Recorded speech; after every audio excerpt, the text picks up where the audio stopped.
What's up, you guys? I have some tips for traveling alone, and today's topic is solo dining. A lot of people do not like to solo dine. It's kind of awkward at first. You're sitting there and almost always you get asked, oh, you're just here by yourself or just a party of one? And you're like, yes, party of one, please. But when you're traveling in these different countries, it's definitely important to experience the food. It's one of the main parts of the culture that I love so much, is just, the amazing food. So you're gonna be dining alone a lot if you're traveling alone, obviously.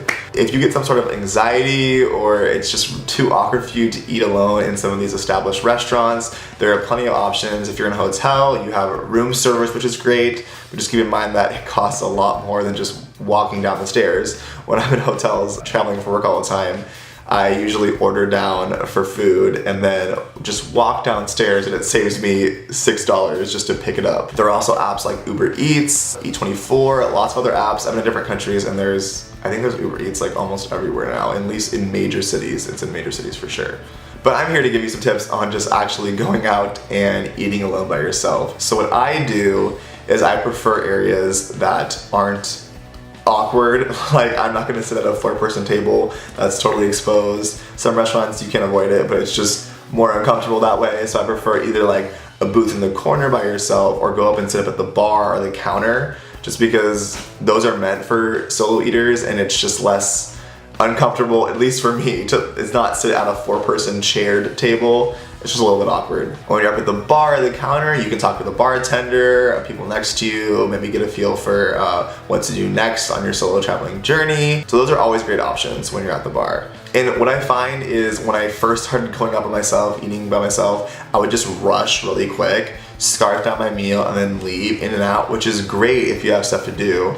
But I highly recommend just relaxing, enjoying the dinner that you're served, because this is a few of the instances where you aren't gonna have like the typical dinner conversation with someone necessarily. So you might want to just enjoy the food and actually experience the awesomeness that is the food. Every time I travel, I always bring my Kindle with me, which I have lost 4 times, but I will always bring some sort of reading material with me, just so when I'm waiting for food or like if there's some downtime, I can relax and just read my book.